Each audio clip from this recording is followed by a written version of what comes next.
எங்கள் நெஞ்சிலே உமது அன்பின் தீயை மூட்டி எழும்.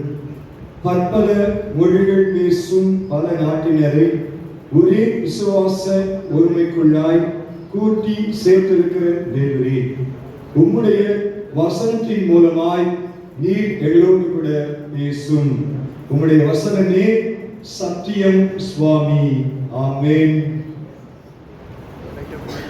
கிறிஸ்துவுக்குள் அன்பான திருச்சபை மக்களே, திருத்துவ பண்டிகைக்கு பின் வரக்கூடிய 3ஆம் ஞாயிறு இந்த ஆராதனையில நாம் வாசித்து சிந்திக்கும்படியாக கொடுக்கப்பட்டிருக்கிற திருமறை பகுதி பிரசங்க வாக்கியம் அது பரிசுத்த லூக்கா எழுதின சுவிசேஷம் 15ஆம் அதிகாரம் 11ஆம் வசனத்திலிருந்து அந்த அதிகாரம் முடிய லூக்கா 15-11 துவங்கி இந்த அதிகாரம் முடிய இணைந்து நாம் எல்லாருமே எடுத்து அதை வாசிக்கலாம்.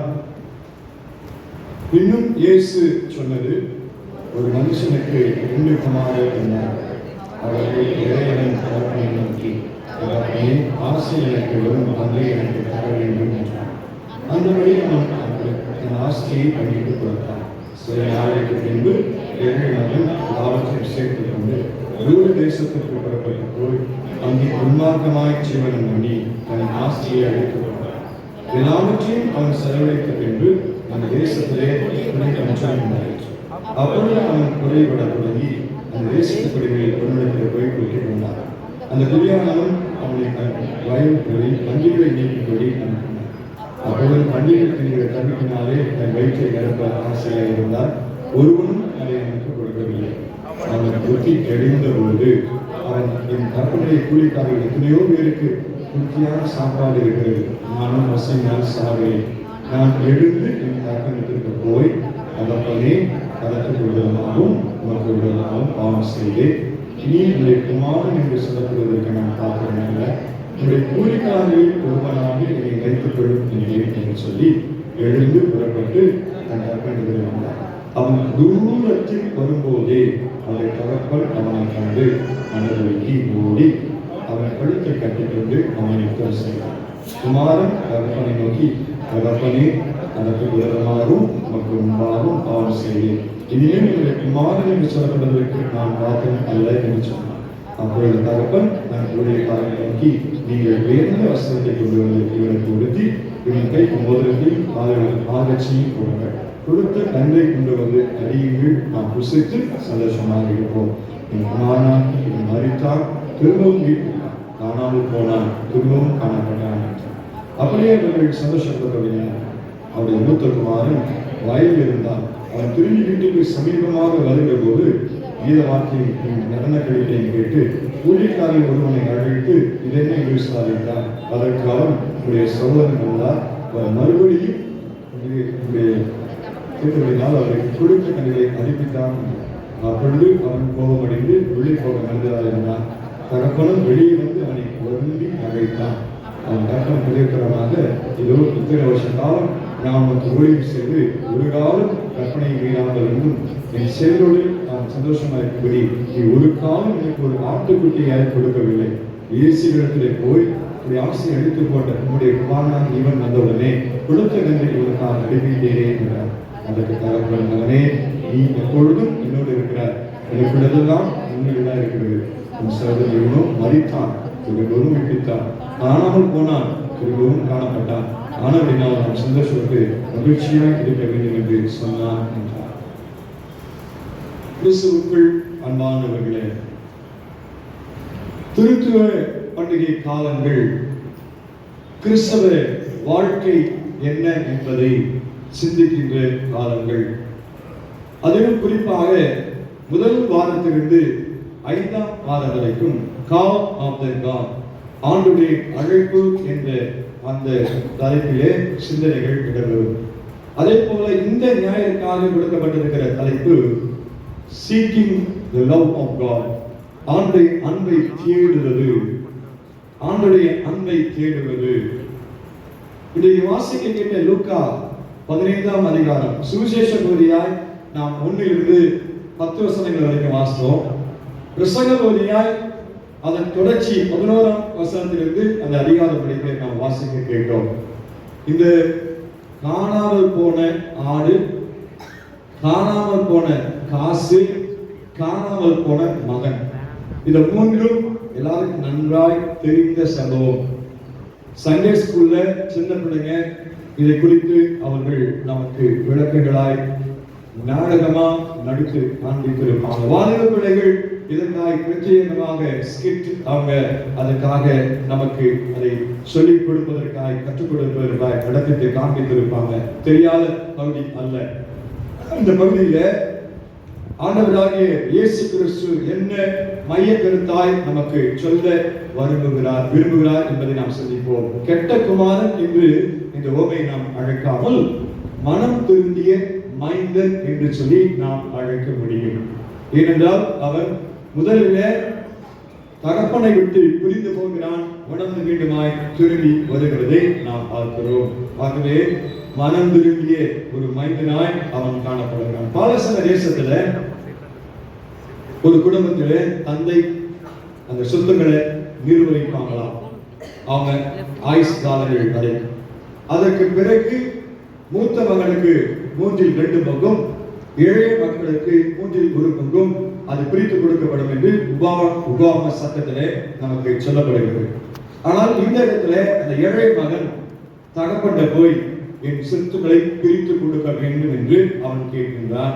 அதற்கு அந்த மகன் ஆண் பிதாவிடத்துல தன்னுடைய தந்தையிடத்துல விண்ணப்பிப்பதற்கு அவன் விருப்பம் இல்லாதிருந்தாலும் பிரித்து கொடுப்பதை நாம் வாசித்தோம்.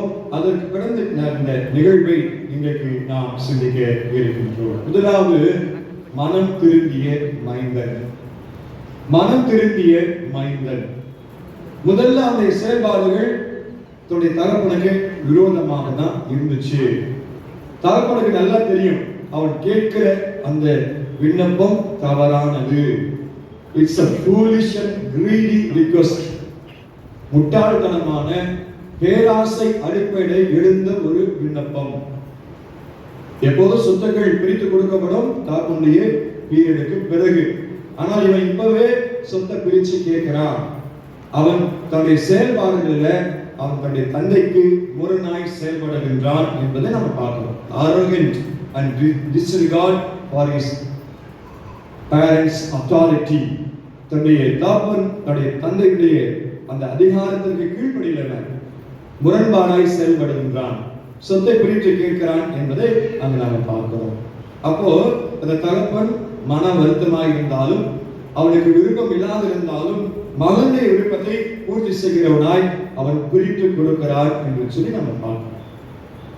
1 ராஜாக்கள் 21ஆம் அதிகாரம் 25ஆம் வசனத்திலே இப்படியாய் ஒரு சம்பவம் நாம் வாசிக்கிறோம். 1 ராஜாக்கள் 21:25. தன் மனைவியாகிய யேசேபாள் தூண்டிவிட்டபடியே கர்த்தரின் பார்வைக்கு பொல்லாப்பானதை செய்ய தன்னை விற்று போட்ட ஆகாப்பைப் போல ஒருவனும் இல்லை. தன்னுடைய மனைவியுடைய ஆலோசனை பெற்று கர்த்தருக்கு விரோதமாய் அந்த ஆகாப் செயல்பட்டான் என்று சொல்லி இந்த வசனம் சொல்லுகின்றது. எரேமியா தீர்க்கதரிசன புத்தகத்துல 3ஆம் அதிகாரத்துல 25ஆம் வசனம். எரேமியா 3:25.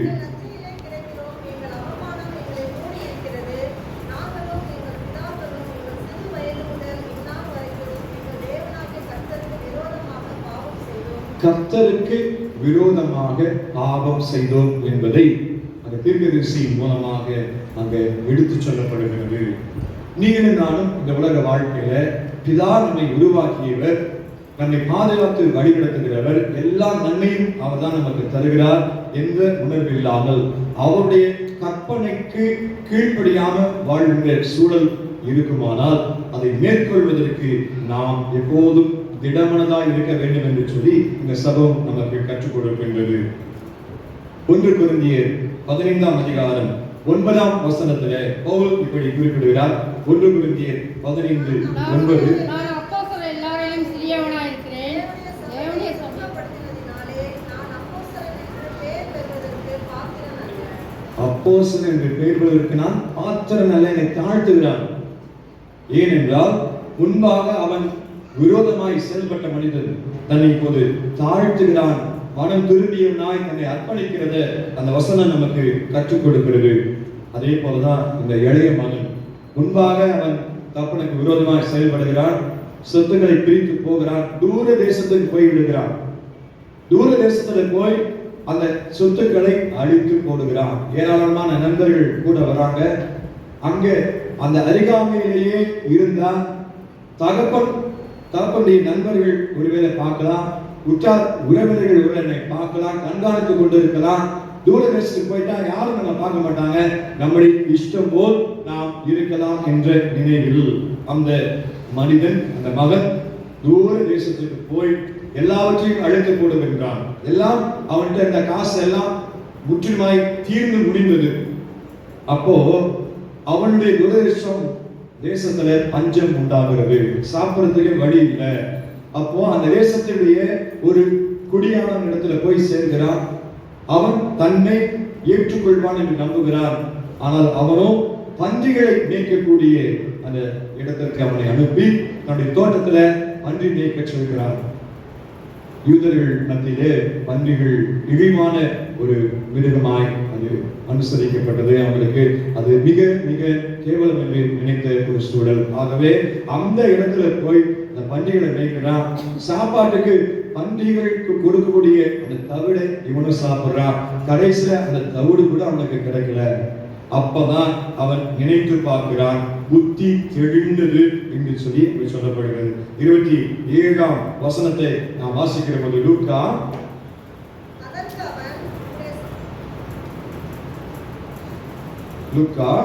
15:27 வாசிங்க. அதற்கு அவன், உம்முடைய சகோதரன் வந்தார், அவர் மறுபடியும் துக்கத்துடனே உம்முடைய தகப்பனுக்கு வந்து சேர்ந்தபடினாலே அவருக்காக கொழுத்த கன்றை அடிப்பித்தார் என்றான். நிறைவான ஆசீர்வாதத்தை பெற்றுக்கொள்வதற்கு தகுதியாக இருந்தும் தன்னை இழந்து போனான் என்பதை நம்ம பார்க்கிறோம். ஆனால் அவன் தன்னை அர்ப்பணிக்கின்றான், மனம் திரும்புகின்றான் என்ற உணர்வு யாருக்கும் இல்லாமல் போனது. ஆனால் அவன் முன்பாக செய்த அந்த தவறு என்று நாம் நிச்சயமாய் அறிந்திருக்கின்றோம். அவன் இப்போது தன்னை முற்றிலுமாய் அர்ப்பணிக்கிறான் தன்னுடைய தந்தையிடம் வந்து, நான் உன்னுடைய மகனாக இருப்பது கூட நான் பார்த்திருவான் அல்ல என்கின்றான். கூலிக்காரனாய் விற்றுக்கொள்ளும் என்று அவன் சொல்லுகிறான். அநேக கூலிக்காரர்கள் நிறைவாய் அந்த இடத்துல சாப்பிடுறாங்க, அது அவனுக்கு தெரியும். அப்பதான் இதை போய் அவன் குறிப்பிடுகின்றான். கூலிக்காரர்கள் என்பவர்கள் அடுதின வேலை செய்தவங்க, அவங்களுக்கு கூலி கொடுக்கப்படும்.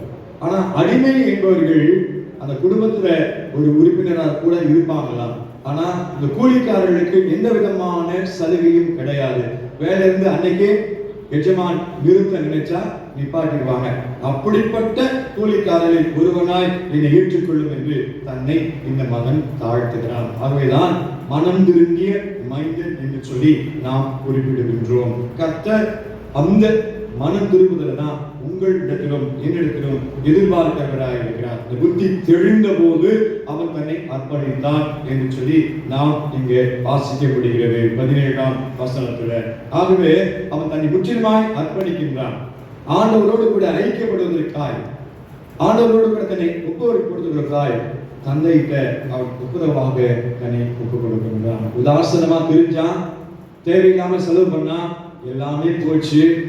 கடைசியில அவன் புத்தி தெளிந்தது என்று இங்க நம்ம பார்க்கிறோம்.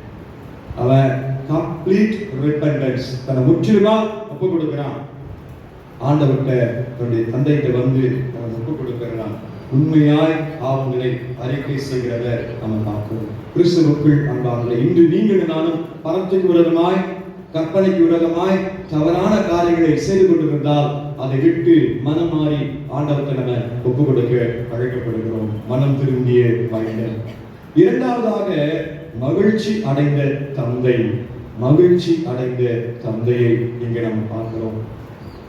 இந்த நியாயத்துக்கான மையப்பொருள் என்னன்னா, பிரிந்து திரியும் நம்மை தம்மிடம் சேர்த்துக் கொள்வது ஆண்டுடைய கிருபையே. ஞானப்பாடல் புத்தகத்துல, பழைய பாடல் புத்தகத்துல தலைப்பு தான் கொடுக்கப்பட்டிருக்கும்.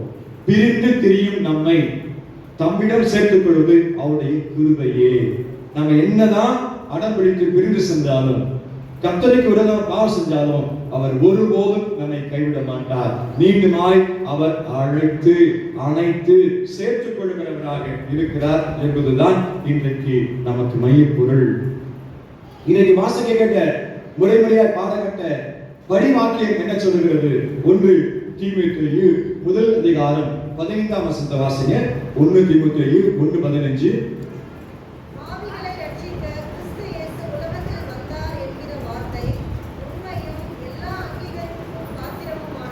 பாவிகளை ரட்சிக்கத்தான் இயேசு கிறிஸ்து இந்த உலகத்திற்கு வந்தார்.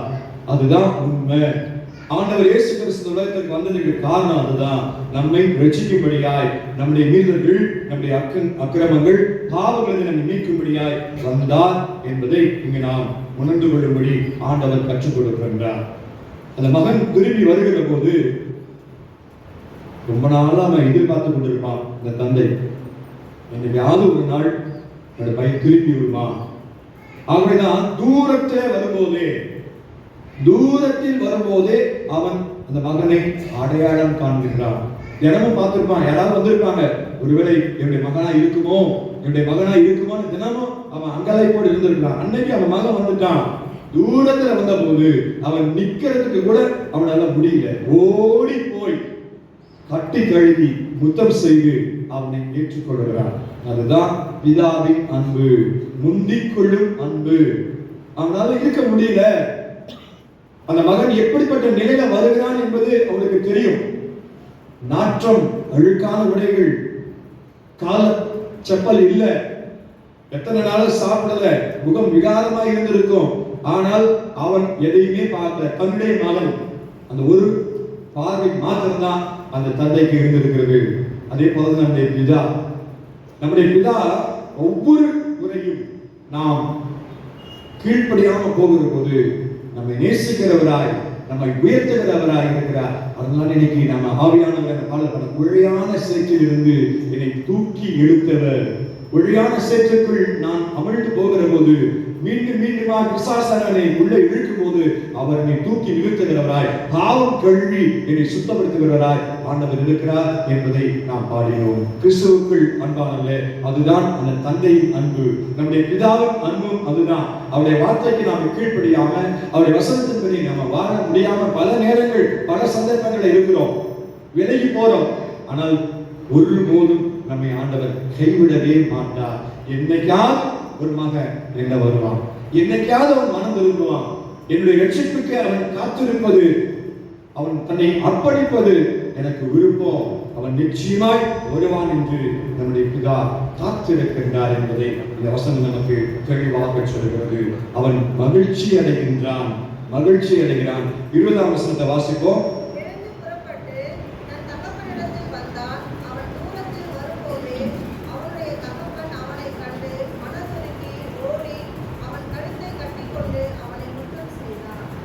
அந்த அளவுக்கு அந்த அன்பை வெளிப்படுத்துகிறார்.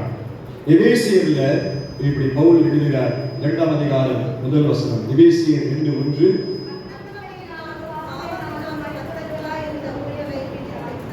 உயிர்ப்பித்திருக்கிறார். Spiritual resurrection. ஆவிக்குரிய வாழ்க்கையிலே மரித்திருந்தான். வசனத்துக்கு கீழ்ப்படியில, அப்பாவுக்கு கீழ்ப்படியில, தன்னை வெறுத்து, அப்பாவை வெறுத்து சொத்தை வாங்கி அழிச்சு போட்டு மறுபடியும் திரும்பி மனம் திரும்பி வருகின்றான் என்பதை பார்க்கிறோம். அது இப்போது பாவத்துக்கு செத்து நீதிக்கு பிழைத்திருக்கிறான். தன்னுடைய தாக்கத்துல வந்தா எனக்கு எல்லா நன்மை உண்டு, அங்க சாப்பாடு நிறைய இருக்கிறது அவன் உணர்கின்றான். இந்த மகிழ்ச்சியை அந்த தந்தை வெளிப்படுத்துகிறார். காணாமல் போன ஆட்டை அந்த மீட்பன் 99 ஆட்டை விட்டுட்டான், ஒரு ஆடை தேடி போறான். அதை தேடி கண்டுபிடிச்சவன மிகுந்த மகிழ்ச்சி தோல்ல போட்டுட்டு எல்லாரையும் கூப்பிட்டு சந்தோஷப்படுகிறான். ஒரு காசு காணாம போனச்சு, வெள்ளி காசு 10ல அதை தேடி அந்த அம்மா கண்டுபிடிக்கிறாங்க. கண்டுபிடிச்ச உடனே தன்னுடைய பக்கத்துல இருக்கிறவங்க எல்லாரையும் கூப்பிட்டு சந்தோஷப்படுறாங்க. மனம் திரும்புகிற ஒரே பாவி நிமித்தம் அதோடு மிகுந்த சந்தோஷம் உண்டாயிருக்கும் என்று வசனம் நமக்கு சொல்லுகிறது. அதனால்தான் மகிழ்ச்சி அடைந்த தந்தை என்று சொல்லி நாம் சிந்திக்கின்றோம். அந்த மகிழ்ச்சி நிறைவான ஒரு மகிழ்ச்சி. எல்லாரும் கூப்பிட்டு என்னுடைய மகன் வந்துட்டான், என்னுடைய மகன் வந்துட்டான்னு சொல்லி அவர் அறிக்கை செய்கிறார், சந்தோஷப்படுகிறார். என்னோடு கூட நீங்கள் சந்தோஷப்படுங்கள் என்று சொல்லி மிகுந்த ஒரு ஆசீர்வாதமான காரியம் நடைபெற்றதை அவன் அங்கு வெளிப்படுத்தியுடனே நம்ம பார்க்கிறோம். கிறிஸ்துவுக்குள் அன்பானவர்களே, நம்முடைய பிதாவும் அதுதான் எதிர்பார்க்கிறார். நாம் இந்த உலக வாழ்க்கையில என்னென்ன நிலைகளில அவருக்கு விரோதமா பாவம் செய்கிறோம், என்னென்ன நிலைகளில நம்மை உடலை அசுசிப்படுத்துகிறோம், என்னென்ன நிலைகளில நாம் அவருக்கு கீழ்ப்படியாமல் இருந்திருக்கிறோம் என ஒண்ணுன்னா நாம சிந்தித்து ஒவ்வொன்றாய் நாம் விட்டு விட்டு அவரிடத்துல வந்து ஆண்டவர்கிட்ட நம்ம ஒப்புக்கொடுக்க அழைக்கப்படுகின்றோம். அதுதான் ஆண்டவர் விரும்புகிறார். அப்ப பரலோகத்துல மிகுந்த சந்தோஷம் உண்டாயிருக்கும். அதை நாம் செயல்படுத்த கர்த்தர் உங்களையும் என்னையும் அழைக்கிறவராக இருக்கிறார். மனம் திரும்பிய மைந்தன், மகிழ்ச்சி அடைந்த தந்தை. மூன்றாவதாக மனக்கடினம் உள்ள மூத்த மகன். மனக்கடினம் உள்ள மூத்த மகன், unbrotherly attitude. அவனிடத்துல அடிப்படை அன்பு இல்லை, அடிப்படை அன்பு இல்லை. வயலுக்கு போய் வழக்கமா தன்னுடைய அப்பாவுக்காக வேலையில செஞ்சு திரும்பி வரான். வரும்போது வீடு வித்தியாசமா இருக்கு, பாட்டு சத்தம் கேட்குது, ஏராளமான கூட்டம் இருக்கு, என்னன்னு உனக்கு தெரியல. அப்போ ஒரு வேலைக்காரரை கூப்பிட்டு கேட்கிறான், என்னப்பா என் வீட்டுல நடக்குது? அப்ப அவர் சொல்றாரு, உங்க தம்பி திரும்பி வந்துட்டான், உங்க அப்பா ஏராளமான காரியத்தை அந்த மகனுக்காக செய்கிறாரு, கொடுத்த நன்மைகள் அளிக்கப்பட்டது, விருந்து நடைபெறுகிறது, மக்கள் எல்லாரும் கூப்பிட்டு சந்தோஷமா இருக்குன்னு சொல்லியிருக்கிறான்னு சொன்ன உடனே இவன் முகம் மாறி விடுகிறது. வீட்டுக்கிட்ட போயிட்டு உள்ள பார்க்காம வெளியே நின்றுகிறான். அப்பா வந்து வருந்தி அழைத்து கூப்பிடுகிறார். அப்ப அவன் சொல்றான், நான் உம்மோடைய கூட இருக்கிறேன், எல்லாம் நீ செய்யற வேலையெல்லாம் நீ சொல்றதெல்லாம் நான் செய்யறேன், ஒரு நாள் கூட எனக்காய் என்னுடைய நண்பர்களுக்காய் இப்படிப்பட்ட விருது ஆய்வு செய்யல. ஆனா உம்முடைய மகன், என்னுடைய சகோதரன் சொல்லல, உம்முடைய மகன் உம்மை விரோதிச்சுட்டு சொத்தெல்லாம் பிரிச்சுட்டு போய் துன்மார்க்கமா வாழ்ந்து திரும்பி வந்திருக்கிறான், அவனுக்கு இப்படி செய்தீங்களேன்னு சொல்லி அவன் அங்கலாய்ப்பை வெளிப்படுத்துகிறான். பொறாமையாய் அவன் செயல்படுகிறது நம்ம பார்க்கிறோம். வசனம் 28 வாசிப்போம். அப்பொழுது அவன் கோபமடைந்து உள்ளே போக மனதில்லாதிருந்தான். தகப்பனே வெளியே வந்து அவனை வருந்தி அழைத்தான். வருந்தி அழைக்கிறான். காயின் அப்படிதான். காயின் பிதா கேட்கிறார், எப்பா உன் சகோதரன் எங்க? நான் சகோதரனுக்கு காவலாளியோ என்று அங்கு காயின் கேட்கிறத நாம வாசித்திருக்கிறோம் ஆதியாகமத்துல. மூத்த மகன் இதே போலதான் மன கடினத்தினால அன்பு இல்லாம செயல்படுகிற ஒரு நிலை. மனமாற்றம் அடைந்த சகோதரன் வந்திருக்கிறான், அவனை ஏற்றுக்கொண்டிருக்கிறார் தந்தை, ஆனால் இவனால் ஏற்றுக்கொள்ள முடியவில்லை, அன்பற்ற தன்மையை வெளிப்படுத்துகிறான். நீதிபதிகளின் ஆசிரியர் 19ஆம் அதிகாரம் 3ஆம் வசனத்துல இந்த ஒரு குறிப்பை எழுதுகிறார். நீதிபதிகள் 19:3.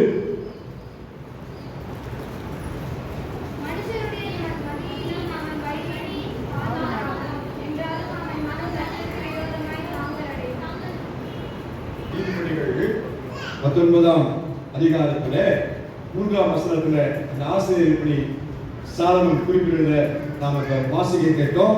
19:3 நான் மீண்டுமாக இதை வாசிக்கிறேன்.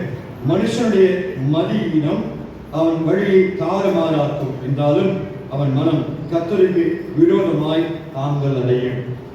மதியினத்தினால அவன் செயல்படுகிறது இங்க நாம பார்க்கிறோம். சென்ற வாரம் பிரசங்க பகுதியில ஆண்டவர் பாவிகளோடு கூட அவர் உணவு கொடுக்கிறார். மார்க் 2ஆம் அதிகாரத்துல நாம சிந்தித்திருப்போம். அப்போ பரிசேயர் என்ன சொல்றாங்கன்னா, பாவிகளோடு ஆயக்காரோடு ஒருவர் பந்தி இருக்கிறார். லேவி என்று சொல்லக்கூடிய மத்திய என்ற அந்த ஆயக்காரனை அழைத்து அவருடைய வீட்டுல போய் பந்தி இருக்கிற போது அங்க இருக்கிற ஆயக்காரர் வேதபாரை பார்த்து சொல்றாங்க, பாவிகளோடும் ஆயக்காரர்களோடும் இவர் பந்தி இருக்கிறார். இன்றைக்கு வாசிக்க கேட்ட லூக்கா 15ஆம் அதிகாரத்துல முதல் வசனமும் அப்படிதான் நமக்கு சொல்லுகிறது. ஆகவே ஏற்றுக்கொள்ள மனமே இல்லாத வேதபாரர் பரிசேயரை போல இந்த மூத்த மகனும் செயல்படுகிறார் என்பது இங்கே நாம பார்க்கிறோம். கிறிஸ்துவுக்குள் அன்பானவர்களே, ஆண்டவரை விட்டு பிரிந்து போனால் நமக்கு பிரச்சனைகள், பலவிதமான போராட்டங்கள் உண்டு. ஆனால் ஆண்டுடைய வார்த்தையை கேட்டு அதன்படி போன ஆபிரகாம் ஆசீர்வதிக்கப்பட்டான். 17ஆம் அதிகாரம் ஆதியாகமத்தின் பழைய ஏற்பாட்டின் பகுதியாய் வாசித்தோமே, அவன் ஆசீர்வதிக்கப்படுகிறான். ஆபிரகாம் எனப்படாமல் ஆபிரகாம் எனப்படுவாய், திரளான மக்களுக்கு ஜாதிகளுக்கு காப்பனாக இந்த ஆசீர்வாதத்தை பெற்றுக் கொள்கின்றான். ஆனால் பிரிந்து போன இந்த இளைய மகனோ பாடுகளை பட்டு மனம் திரும்பி மீண்டும் வருகிறான் என்பதை இந்த பகுதியிலே நாம் வாசிக்கின்றோம். சங்கீதங்கள் 25ஆம் சங்கீதத்துல 10ஆம் வசனம் இன்றைக்கு சங்கீதவதியா வாசித்தோமே, என்னுடைய இளவயதின் பாவங்களை மன்னியாதிரும் என்று அந்த சங்கீதக்காரர் கெஞ்சி கேட்கின்றார் பிதாவிடம். ஆண்டவர் மன்னிக்கிறதுக்கு தயப்படுத்திருக்கிறார். இந்த அருமையான அடியாரை அந்த தகப்பன் மன்னித்து ஏற்றுக்கொண்டதை போல உங்களையும் என்னையும் ஆண்டவர் மன்னித்து ஏற்றுக்கொள்ளுகிறவராக இருக்கின்றார். இதை நாம வாசிக்க கேட்ட நிருப பகுதி 1 பேதுரு 5ஆம் அதிகாரத்துல வாசித்தோம். நாம் இன்றைக்கு ஆசீர்வாதத்தை பெற்றுக் கொள்வதற்கு நாம் ஆண்டவரிடத்தில் ஒப்புக் கொடுக்க அழைக்கப்படுகிறோம். நாம் 1 பேதுரு 5ஆம் அதிகாரத்தை நாம் வாசிக்கின்ற போது 9ஆம் வசனத்துல விசுவாசத்தில் விளையாது விசுவாசம் ஏற்றிருக்க வேண்டும். உலகத்தில் உங்கள் சகோதரே அப்படிப்பட்ட பாடுகள் நிறைவேறும் என்று அறிந்திருக்கிறீர்களே. நாம் விசுவாசிகளை எதிர்த்து ஆண்டவருடைய வார்த்தைக்கு கீழ்ப்படுகிற போது ஆசீர்வாதத்தை நாம் நிறைவாய் பெற்றுக்கொள்ள முடியும். அந்த சின்ன இளைய மகனுடைய வாழ்க்கை முதலில் கர்த்தருக்கு விரோதமாக இருந்தது. தந்தையை விட்டு பிரிந்து போனான். மனம் திருந்திய மைந்தனாய் வருகிறான். மகிழ்ச்சி அடைந்த தந்தை ஆசீர்வாதத்தை பெற்றுக்கொண்டதை மறுபடியும் மகிழ்ச்சி அடைகிறார். ஆனால் மனக்கடினம் உள்ள மூத்த மகன் தன்னுடைய அன்பற்ற நிலையை வெளிப்படுத்துகிறார். இன்றைக்கு நாம் எப்படிப்பட்ட நிலையில் இருக்கிறோம்? நாம் ஒருவேளை தவறுவது இயற்கை. ஆனால் மனம் திரும்பி ஆண்டவருக்கு ஒப்புக் கொடுப்போம். ஆண்டவர் நம்மை ஆசீர்வதித்து ஏற்றுக்கொள்வார். நித்திய ஜீவ வாழ்க்கைக்கு நாம் தகுதியாக முடியும். ஆனால் பொறாமையினாலே மனக்கடினமாய் வாழாமல் சகோதர சகோதரியாய் எல்லாரும் ஏற்றுக்கொள்ளாத நிலைக்கு நாம் இருந்தோமானால் இன்னும் அதிக ஆக்கினை நமக்கு உண்டாகும். ஆகவே அர்ப்பணிப்போம். கர்த்தருக்கு ஏற்ற வாழ்க்கை வாழ்வதற்கு நாம் ஒப்புக் கொடுப்போம். இன்றைக்கு திருப்பந்திலே நாம் பங்கு வருகிற போதும் ஆண்டவர் நம்முடைய பாவங்களை கழுவி சுத்திகரிக்கிறார் என்ற உணர்வோடு பங்கு வருவோம். கர்த்தர் நம்மை ஆசீர்வதித்து சாட்சியாய் நிறுத்துவாராக. ஆமென்.